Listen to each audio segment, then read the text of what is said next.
I'm going to share the results of an 87-day study involving 3 golfers at completely different starting points: a college scholarship golfer, an incoming high school freshman, and a 13-year-old who committed to golf for the first time. While each had different experience levels, they all shared the same objective: get as strong as possible, as fast as possible, and shoot the lowest scores possible while developing the skills that support all of that. A little bit about my background. I've coached over 600 rounds of competitive golf and developed multiple collegiate scholarship winning golfers. I'm an ICF board certified performance coach and Titleist Performance Institute certified expert. I was an All-American and team captain. I'm a 6th-degree black belt in judo. I've got over 30 years of experience studying elite performance. I have an MBA in marketing and strategic leadership from Southern Methodist University.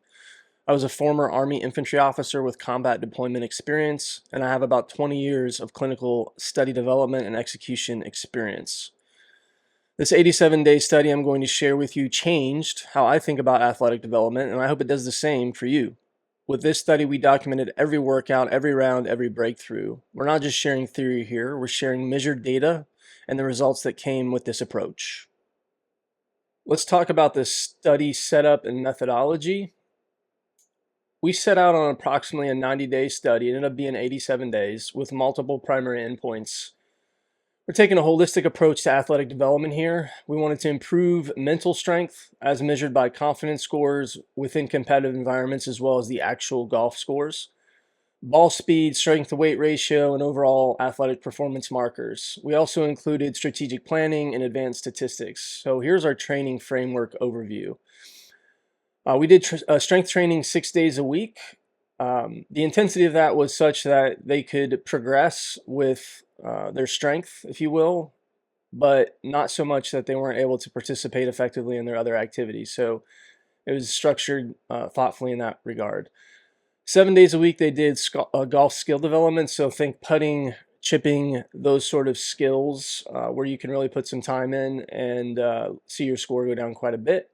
On-course play was 5 days a week. That structure was primarily 9 holes 4 days a week and 18 holes 1 day a week. That depended on their tournament schedule as well. We trained Brazilian Jiu-Jitsu 4 to 5 days per week, again, depending on tournament schedule. Those are generally 1-hour classes, 4 to 5 days a week. We also brought them into a strategic planning process, course management process, and then we did individualized TPI programming. So they all had an upfront TPI screen, and then from that a customized biometric workout that supported their overall swing mechanics and enhancing a more stable swing, etc., all the things that TPI is about. And then we also included mental performance training, the BRAVR mental fortress system. So what was the study intention?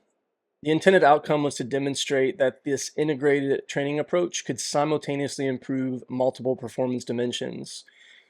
We weren't just trying to make better golfers, we were building complete athletes with enhanced physical capabilities, mental resilience, and strategic thinking. All right, let's go through the training system breakdown and our daily training protocols. The day 1 protocol first.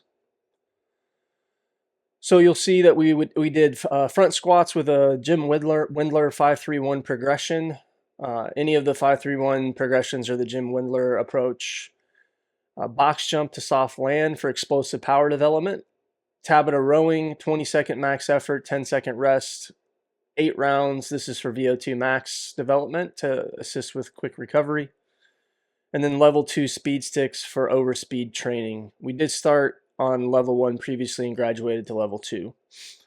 Our day 2 protocol starts with bench press with a 5-3-1 progression, reactive push-ups for explosive upper body power, again Tabata rowing for our consistent VO2 max work, and then last landmine rotational push press for golf specific rotational power. Moving on to day 3 protocol. We started with a deadlift with a 5-3-1 progression, kettlebell swing to snatch for explosive hip drive, Tabata rowing, and lateral kettlebell step load drive for golf-specific lateral power. Moving on to day 4 protocol. Day 4 starts with the overhead press 5-3-1, kettlebell split jerk for overhead power development, Tabata rowing, and lastly, Landmine complex for integrated rotational strength. Day 5 protocol starts with weighted pull-ups for upper body strength, Meadows rows with hold, release, pull for back development as well as grip strength development, Tabata rowing, and lastly, kettlebell clean for explosive pulling power. Moving on to day 6 protocol, starts out with the kettlebell rainbow for rotational core strength in the golf swing plane. Then the Dr. Kwon sequence for golf-specific coordination patterns. Tabata rowing once again. And then lastly, progressive sprints that start at, they're about 80 to 100 meters. And you're going to start at 50, then go to 60% effort, 70% effort, 80%, 90%, and then close with 2 95% effort sprints. Again, 80 to 100 meters. Here's what makes this system work. Every day built on the previous day while targeting different movement patterns. The 5-3-1 progression ensured systematic strength gains. Tabata rowing appeared daily for consistent VO2 max development. Each explosive movement directly transferred to golf power generation, and the system created athletes who could perform under pressure because they trained under pressure daily.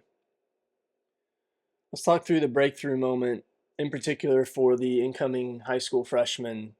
Before each practice round, or tournament round for that matter, we'll go play a practice round. And before we do that, we use a software, the same software that Matt Fitzpatrick has used to plan our way around the golf course. And we also leverage some statistics within that process that helps us understand distribution patterns and things like this based on the club and the distance. And so we go into the practice round with a plan that we're trying to refine, prove, validate, right, through that process.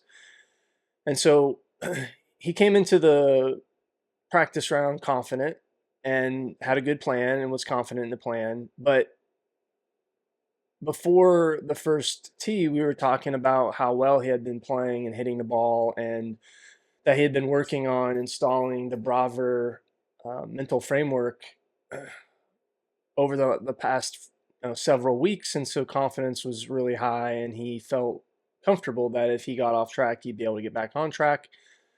So we had this conversation before the practice round, and then again after the practice round, because he played pretty well, that we thought a 68 was really within reach for him on this course, and just based on how he had been playing and he performed. Now, 3 days later, he's standing on the 18th tee. Basically, at that point, he needs to make a par to win the tournament and to shoot an under par round of golf. So, this is where those, at this point, not even quite the 87 days, because he was still actively in the study at this point. But this is where, this program and the protocol really come to life. He got to actually use the BRAVR Mental Fortress system when he needed to make a par, and a little bit of pressure there to make a par on the last hole, especially after a miss hit on 17. But he was able to lean into that process, trust his preparation, and ultimately, great drive, great approach, 2 putts, and on his way to his first high school victory as an incoming freshman, right? And an under par round of golf, which is also fantastic. So really excited that we got to see evidence with him in particular, as well as the other athletes, but to highlight here with kind of everything coming together where he's hitting the ball a bit further, a bit more consistently. The mental side really came into play, and everything came together for him that he had been working on, and he really got to enjoy the reward of that effort. That tournament win proved the system worked, but when I analyzed all the data from those 87 days, what I discovered shocked me. We're talking about strength gains that should take months happening in weeks, ball speed increases that typically require many months, if not years, and confidence improvements that were measurable, not just subjective feelings. But here's what really blew my mind. When I did the root cause analysis on performance issues, we weren't just fixing symptoms. We were identifying and solving the actual problem that were limiting performance. I'm talking about systematic, data-driven athletic development that most coaches may never consider. In part 2, I'm going to break down every number, every measurement, every breakthrough moment that proves this approach works. You're going to see exactly what systematic development looks like when you approach and measure everything. Part 2 drops in a few days. You're not going to want to miss out on this and the data that changes everything.